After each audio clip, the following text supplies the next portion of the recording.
Hi, everyone, and welcome to our next recording as part of our workshop series for the Climate Resilience Roadmap for Ontario Municipal Infrastructure Systems that was developed by the Regional Public Works Commissioners of Ontario, or RPWCO. My name is Shelley Hazen, and I'm a climate change specialist with Savanta GEI, and today I'm joined by Glenn Milner from the Climate Risk Institute.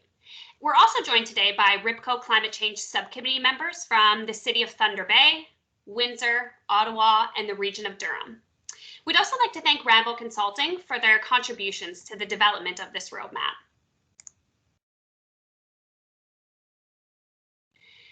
So this will be our 5th training session on securing municipal support and continuous learning and improvement. And if you haven't already done so and would like to obtain an overview of the entire process of the RPWCO roadmap, we recommend that you go back and listen to training session 1. And that provides a really great introduction to the roadmap and summarizes each step of the process. Now, training session 2 covered steps 1 and 2 of the roadmap, which was all about engagement and setup and taking stock of your municipal asset inventory. Training session 3 provided guidance on climate scenario analysis, and training session 4 provided guidance on risk assessment and prioritization. So to begin, let's go through what you're actually going to learn or what you can expect to get out of this step of the roadmap. So the roadmap is going to provide you guidance on selecting a municipal mechanism that you wish to target to influence or mainstream all of this work that you've just done.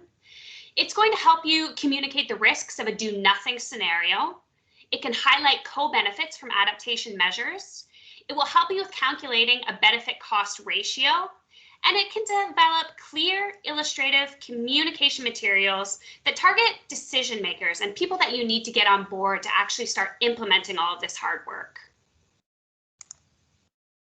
Now, we just introduced the term municipal infrastructure or municipal mechanisms. So let's just start by defining this. So municipal mechanisms are plans, policies, programs, and tools such as regulations, operations, maintenance procedures, even design standards that can be used to address and prepare for climate change. So municipal mechanisms can communicate climate change vulnerability, risks, opportunities, and actions in several different ways. So tailoring your messaging to your intended audience can achieve different outcomes. And messaging can be used to inform a variety of audiences, to create behavioral change, to inspire action, and to build capacity within your municipality.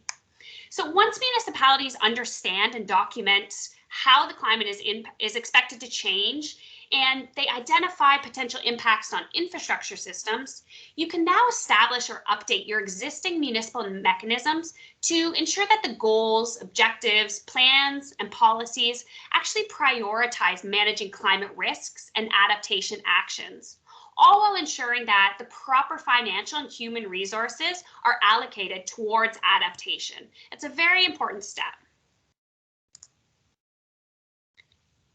Now, activity number 14 in Appendix 1 of the roadmap can actually assist you in identifying what mechanisms your municipality has available to them and where you might be able to incorporate climate change priorities. So the outcome of this activity can be used to engage municipal staff internally who are involved in a particular mechanism, and then begin to sort of chart a course for updating a plan, a policy, or whatever mechanism that you're targeting to make sure that you're incorporating climate adaptation. And the more municipal mechanisms that you can integrate climate adaptation into, the better. Now, there are multiple purposes for developing material to help sell the outcomes of the assessment and provide support for your next steps, which in this case may be implementation. So first of all, good communication of assessment outcomes can help your key stakeholders, it can help council, it can help community members, and other important decision makers really understand that climate adaptation isn't just another cost. It's actually a really important investment that needs to be made. So continuous political support is really critical for long-term climate adaptation funding and success. So gaining this continuous support really depends on the level and the quality of communication to council and other decision makers. So strong documentation of the resilience business case and climate adaptation investment is needed to make sure that you're moving all of this work forward. Now, your business case will not only shed light on the balance between the costs and the benefits of adaptation, but it'll also provide insights into things like, well, who's going to pay for this or who's going to save for this? And it can also support an informed conversation about feasible levels of service, for example. So as part of this process, it's critically important to make sure that you're striking a balance in the political pressures and in ensuring continuous council support. So additionally, conversations related to the components of the business case, which factors should be included in your business case, it's also going to broaden your entire resilience conversation that's happening within your municipality. And conversations and key points might be things like the cost of doing nothing or not adapting, or how you develop a holistic business case. You can focus on cost sharing or co-financing, or even highlight optimum level of service. And ultimately, all of this is just going to help you gain solid political support to help in your strong vision and resilience of your municipality. So communication materials allow you to, as I said before, highlight the cost of inaction. And that often produces very compelling stories. So you have the opportunity to show how investing in adaptation measures can actually save you costs in the long term should an extreme event have an impact on your municipality. And activity number 15 in the roadmap in Appendix 1 can help you identify potential co-benefits of adaptation projects and help you set up this business case. So make sure that you're referring to the appendix and all of the available activities that are in there that are going to support you in all of this communication and business case development. So as we've been saying, building a solid resilience business case, it does go beyond purely just economics and an economic exercise. So to ensure that co-benefits and added values are being maximized, it really needs to take into consideration already and in the early offset of a climate change adaptation project. So it needs to happen up front. And participants who attended the RPWCO Roadmap Scoping Workshop actually participated in an interesting activity that allowed them to estimate risk, costs, and co-benefits while developing selling arguments for their strategies. So this is something that you could also do within your municipality, is think about those selling or key targeted messages that's going to help get your business case across. As we've mentioned in the previous training sessions, there's a lot of great additional resources and suggested reading materials that's peppered throughout the roadmap in each step. So this resource, for example, can help you expand on costs. And more organizations are understanding the cost of climate adaptation and inaction. So the cost of investing in climate change adaptation in Canada is absolutely on the rise. We're seeing it go higher and higher. And with public infrastructure being particularly vulnerable to the impacts of climate change and extreme weather events. So municipalities are often struggling with planning for the costs of building and maintaining climate resilient infrastructure systems and assets. In early 2020, the Federation of Canadian Municipalities and the Insurance Bureau of Canada published a report estimating the cost of adapting to climate change across the country. And it concluded that the greatest investments were required for reducing the impacts of flood that was actually related to flood impacts on buildings. So the need for long-term investment in climate change adaptation measures at the local level, it's very clear. And an average annual investment between 0.2% and 0.3% of the GDP, which works out to about 5.3 billion, is needed to adapt to climate change at the national level, with costs being shared amongst all three levels of government. So you can dig a bit deeper into this report, and there is a summary found on page 57 of the roadmap. Now, a term that you've heard us use a few times now is co-benefits. So co-benefits are the added benefits that we get beyond just an initial direct benefit of an action. So when you're thinking about your business case, think about what it is you want to highlight. So is there a need or an issue that you'd like to resolve? And what might some of those benefits and co-benefits actually be? So what are you building a business case around? And in this example, it's all around flood management. So with an overall benefit of being flood attenuation and reducing the risk to infrastructure, something like this can be a more naturalized area and also provide things like recreational opportunities and a beautiful landscape. So there's a co-benefit there as well. What other co-benefits might your adaptation measures produce for your community? So the last few photos showed more naturalized area for flood attenuation, but that could also provide an opportunity for education or community engagement opportunities. And these types of designs in urban areas can also promote greater urban biodiversity and getting people out and actually interacting with the environment. So decide what stories you want to tell in your business case. And when possible, take an approach that has multiple benefits or co-benefits for the environment, for nature, for resilience, and for your community members. So we can solve multiple urban challenges by creating desirable green spaces, often in marginal land, while at the same time solving things like stormwater flooding problems, improving water quality, creating more harmonious green-blue solutions, and just increasing the overall resilience of urban areas. And also keep in mind that compelling images are a great way to tell your story and support your business case. So here's another interesting case study that we'd like to share with you, and you can find more information on page 62 of the roadmap.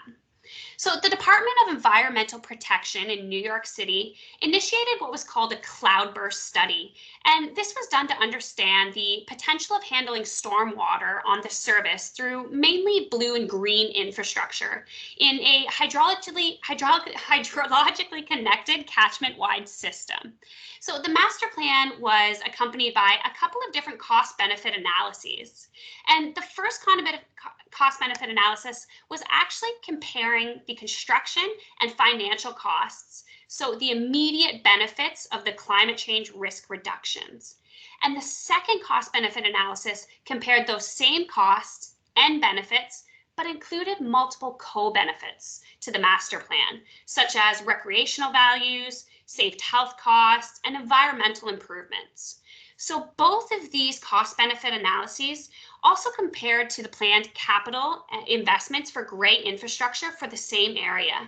So the study concluded that business cases developed needed to be really holistic and represent socioeconomic factors for decision makers to really understand the system interconnectedness of reducing climate change risks and the multiple approaches that can be taken with your design within your municipality. Our next example, an interesting case study that's highlighted in the roadmap that again you can dig a little bit deeper into on page 60. So the Kokkedal Flood Protection Project, it's a Danish example of how climate change adaptation can be co-designed with local authorities and other stakeholders such as utilities and even the community to help maximize added values beyond just risk reduction or flood risk reduction. So in addition to flooding, the neighborhood actually suffered from social division, insecurity, and low investments in the area. And together with housing associations, community groups, sports club, even the school and conservation organizations, innovative solutions for reducing stormwater flooding were designed to also revitalize this neighborhood and gave it an improved ecosystem, enhanced livability, and a stronger social cohesion and economic growth for the area. And most notable are the stormwater solutions, and you'll see this in the photo. And this is part of the local schoolyard. So it's now used for recreational and educational purposes, in addition to providing storage for floodwaters during large rain events. And the neighborhood revitalization project was funded from multiple sources and conducted in close cooperation with the local universities. And it's actually received a prize for the architectural redevelopment and urban quality upgrade. So these are just some examples to help you start thinking outside the box when you're thinking of implementing any sort of risk reduction project within your municipality. So many tools exist to support the business case development, and they can be applied in various combinations or even as standalone tools. And this table provides a snapshot overview of the different types of tools that are commonly applied in a municipal setting. And this table might look a little bit similar to the previous table that you'll see in the guide in step 4, but some of the tools are actually different in this context. So in particular, the economic analyses, a cost benefit analysis and cost effectiveness analysis, can also be quite detailed and will not really suit the level of detail for a climate change adaptation strategy. So those tools weren't in the previous table, but they could be useful on a smaller scale project, for example. And some of the tools listed here are actually recommended at both levels, whether that's a large scale project or a small scale project.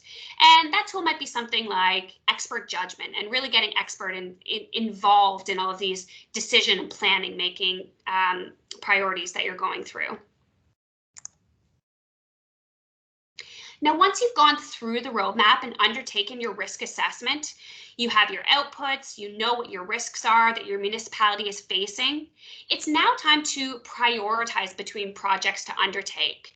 So you don't just want your risk assessment to sit on the shelf. You want a plan that's actually going to get you towards implementation.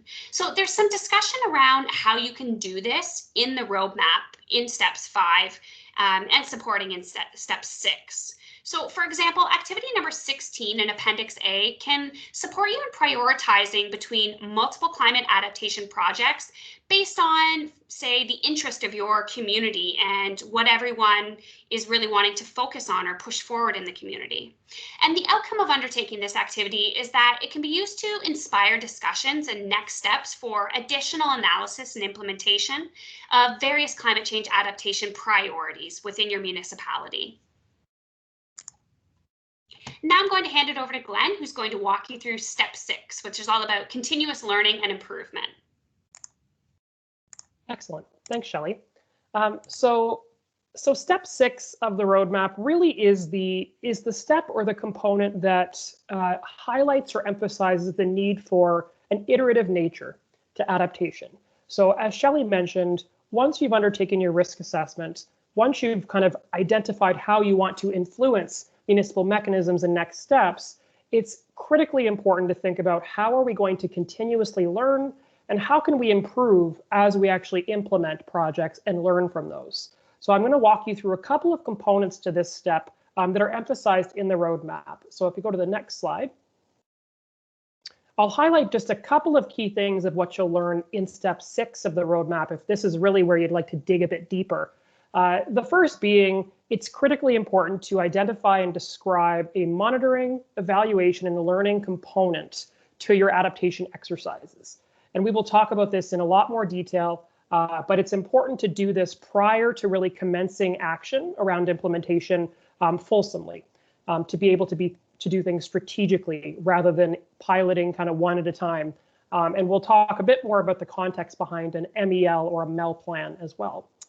Secondly, this is the step of the roadmap that identifies and describes how you can think about key performance indicators, and I'll define that in a lot more detail.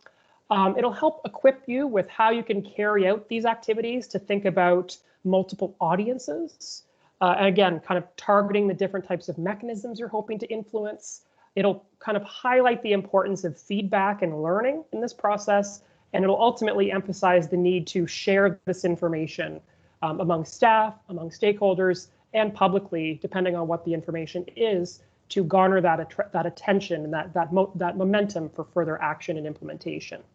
So next slide. So I wanted to pause and define the term MEL.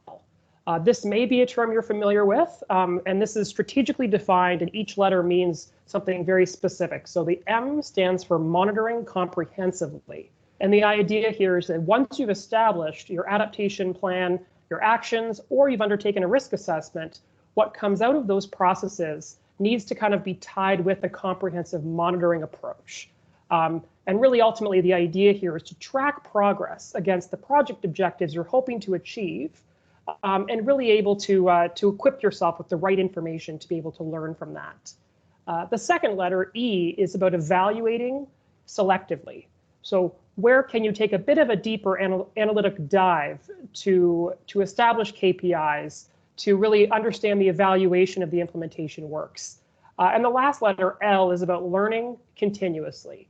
And that really does mean throughout the process of implementation and the process of updating plans and reporting to council and senior decision makers. And so this term MEL sometimes is referred differently, but the idea here is that it's monitoring comprehensively, evaluating selectively, and learning continuously. So next slide.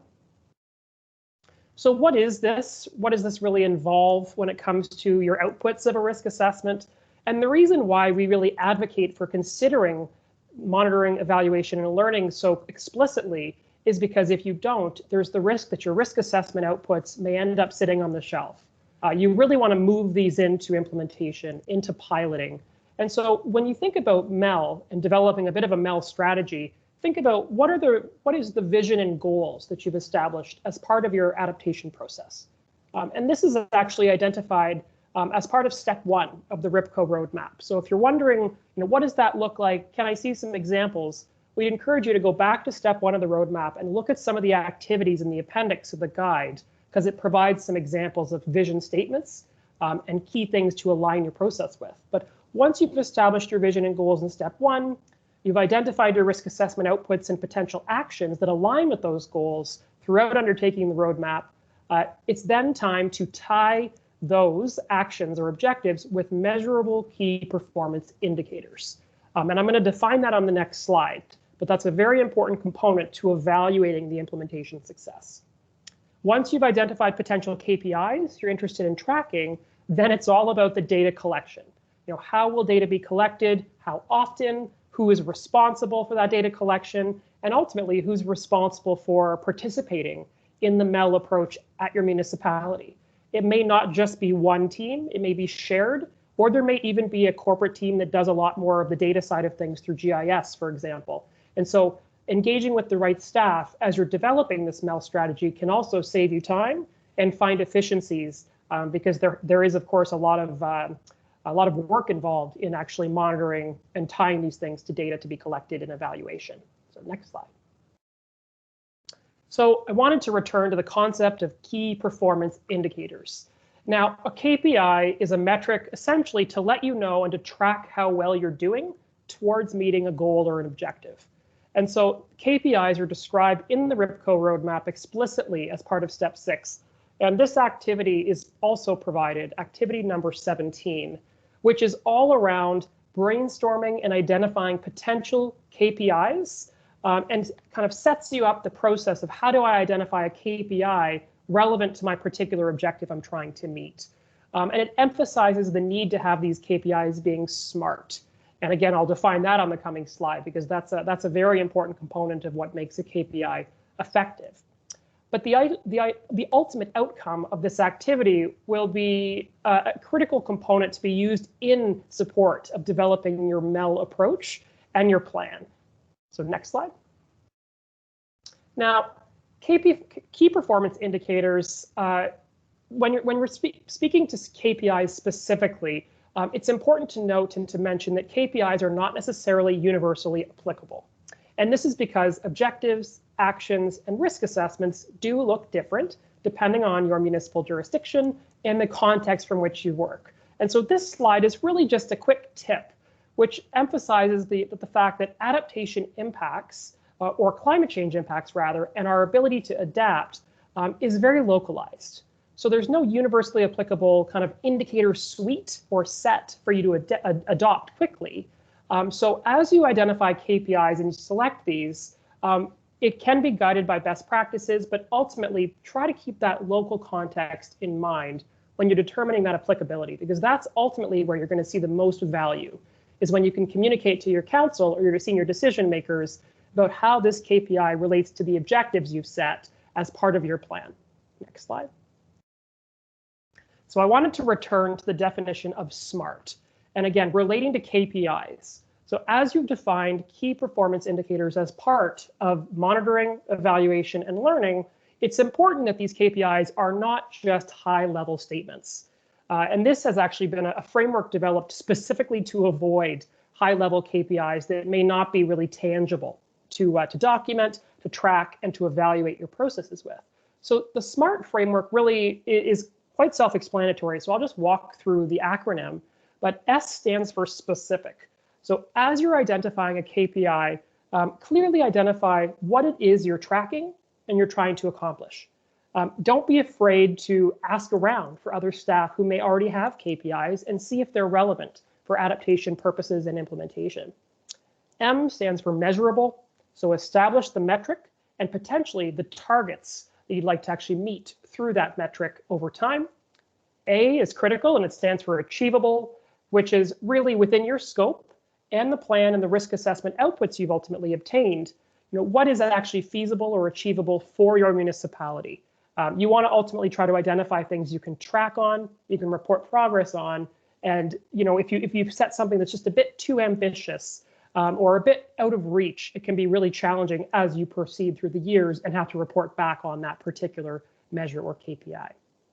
R stands for relevant, which is essentially just a reminder to align your KPIs with the goals and the actual actions you're hoping to achieve. And T is my favorite, and that's time bound. So please assign clear dates or timeframes for which you are hoping to monitor the KPI and how often you'll report back on it.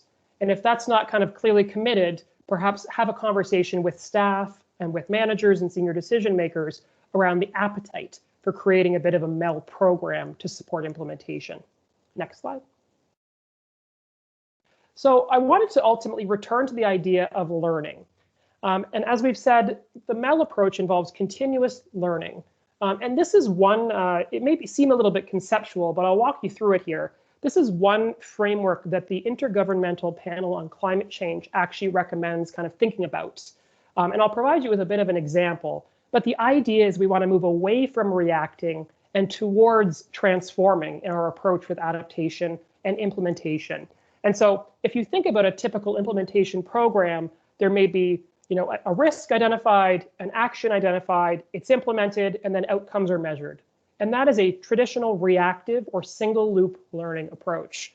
And for example, the question there you might be trying to address is, should we raise the height of the sea level wall to deal with sea level rise? Very clear question, and you might have clear actions associated with that question.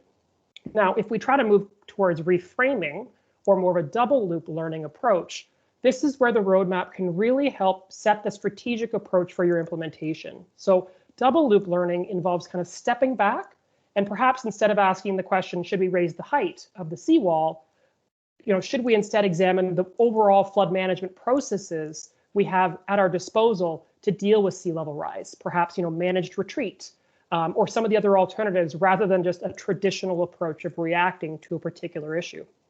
And so we'd encourage you to think about how the roadmap steps 1 through 4 and 5 really helps equip you to be more strategic around reframing your implementation and learning.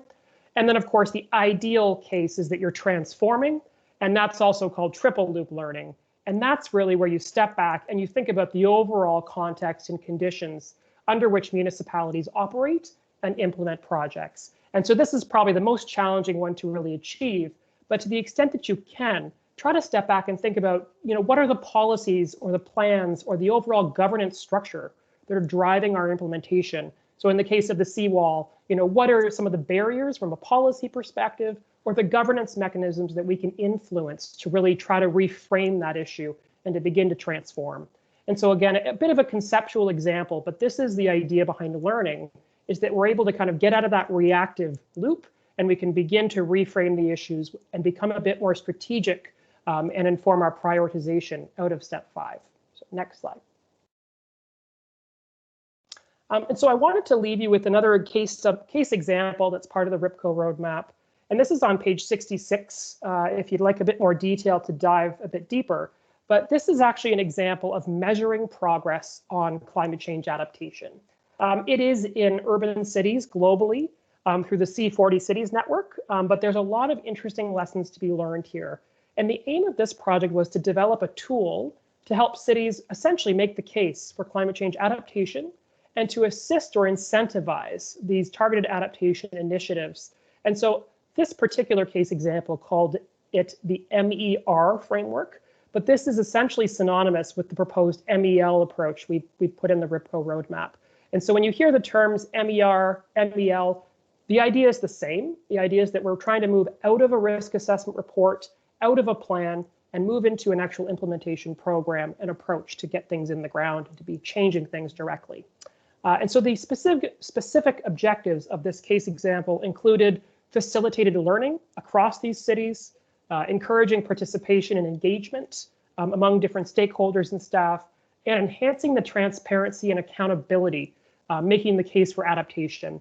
And we didn't have a ton of time today to talk about sharing that information, but it really is important to release, the KPIs or the way that you're tracking progress on climate adaptation as a municipality to stakeholders and potentially to the public as well, so that they see that their municipality is passionate about this or cares towards achieving these goals and ultimately learning.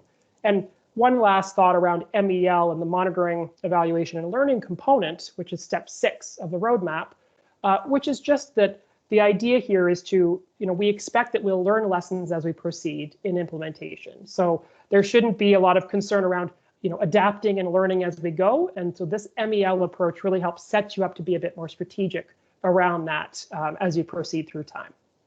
Next slide. So with that, I think we're going to wrap up on the kind of formal training slides, and we're going to open it up for questions. So I'm going to turn my video camera on here, and I'm going to ask any questions if the first person with a question would like to go forward and ask it. Yes, thank you, Glenn. It's Karina. I'm the Supervisor of Environmental Sustainability and Climate Change for the City of Windsor. And I have a question about funding. So funding for implementation always seems to pose a barrier to move forward. Can you speak a bit more to where funding might come from or ways to obtain resources?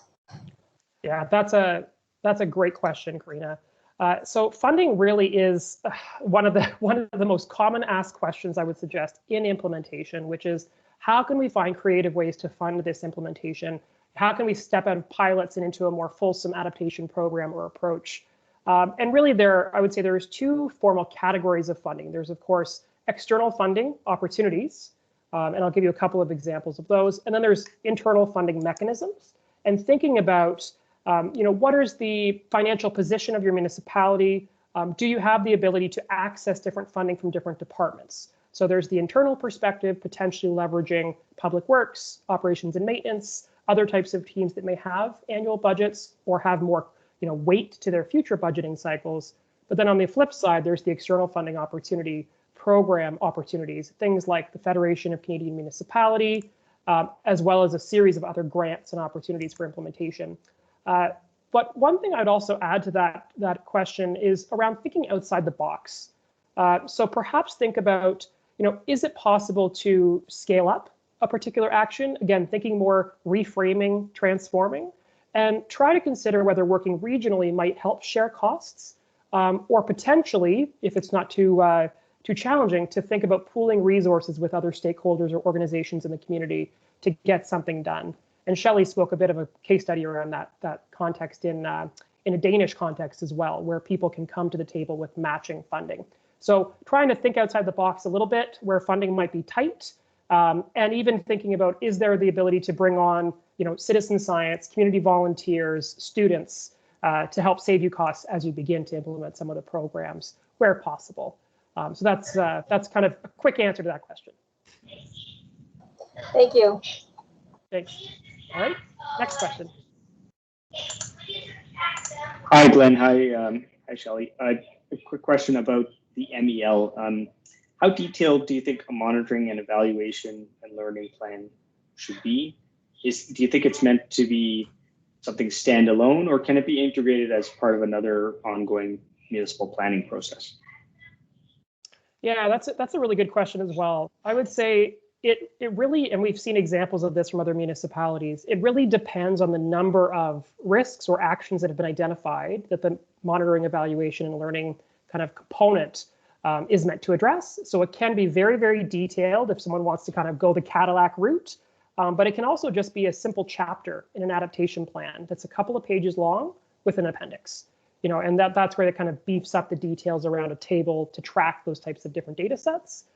So I would say the detail might vary, but the important thing is to really try to be strategic and document these MEL aspects prior to being, fulsomely implementing all your adaptation actions or your risks. So just being a bit more strategic and using it as a vehicle to help you with that.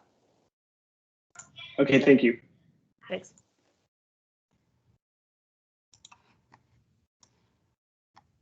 Right, Hi, Glenn and Shelley. Amy Coombs here, Sustainability Coordinator for the City of Thunder Bay. And I'm wondering if you have any examples of key performance indicators, or if there are any resources that you could recommend that are authoritative on identifying and detailing out those SMART key performance indicators that you mentioned.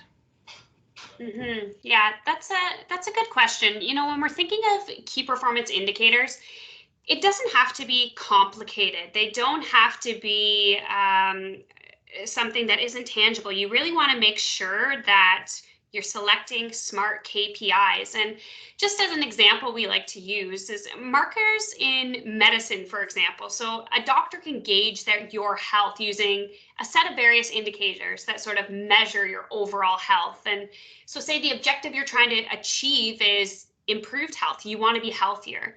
Those KPIs could be things like measuring your blood pressure, your cholesterol level, your body mass index. So KPIs just need to be clear, but they don't need to be complicated.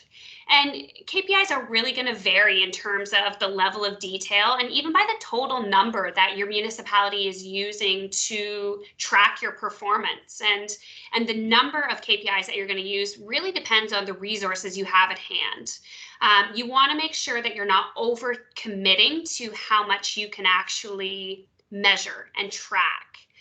And in terms of a go-to resource, you can check out the report that was developed by Canada's Climate Change Adaptation Resilience Expert Panel, which is a mouthful of a name, but they did a really great report on measuring progress on adaptation and climate resilience, and provided recommendations to the Government of Canada. So the report's available online, and it actually contains several examples of really great KPIs and describes the importance of measuring progress on adaptation in Canada to begin addressing climate change. So again, that was Canada's Climate Change Adaptation and Resilience Expert Panel that produced that report. Thanks so much. Hi, Glenn and Shelley. This is Manny from Region of Durham. So following the establishment of KPI, my question is about how do you collect data and share the information with public and other stakeholders? Maybe you can give us some municipal examples to explain this. Yeah, absolutely. So there's actually some really great examples of what other municipalities or cities have done across Canada. And one in particular that we sort of stumbled upon during this process was Metro Vancouver's performance monitoring dashboard. And this is a public-facing dashboard that actually provides a centralized view of the performance indicators for each of their services. And it offers sort of a year-over-year indication of performance in relation to objectives that were set out by industry benchmarks or objectives that they've set out by the city as a whole. So the dashboard really does go beyond just climate change initiatives to other regional services, to tracking parks and water and housing. And they've used performance indicators as a really important element for their annual budgeting process for several years now, and really in the development of their annual work plans, since they now have very clear measurable goals that the community can also see. So it's also sort of making them more accountable because they're putting this information out there. It's readily available, and community members are expecting that action is actually going to happen then. So I know not everyone's going to be able to have a resource quite like this or something that is big of an undertaking, but I really encourage everyone to visit that website, even if it's just to inspire potential KPIs that you could use within your municipality, because sometimes you don't even know where to start. So looking at examples of things like climate change, corporate adaptation plans that have been completed in Ontario, City of Barrie has done one, for example, Waterloo has done one. And you can go into these resources and look at their sections. Sometime it might be called monitoring, evaluation, and learning, it might be called implementation. And oftentimes they have examples of KPIs that they're using.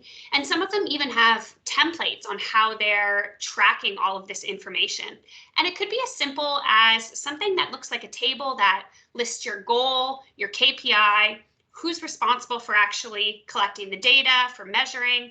And like Glenn said, make sure they're smart and that T, that time bound. So setting all these timelines with your KPIs, but we absolutely recommend that you go through, and even if it's a Google search and you're digging a little bit deeper to see what other people have done and what other KPIs are out there that might sort of inspire you in your planning. So there's a lot of great work that you can turn to. Thank you very much. Appreciate it. Thanks. Thanks, everyone. Well, that wraps up our last training session. So we hope that you're able to go back and look at all of the previous training sessions, which gave a really great overview of the whole RPWCO roadmap process and walked you through each of the steps, pointed out all of the resources and activities that are going to support you in undertaking and using the RPWCO roadmap for resilience. So thanks, everyone.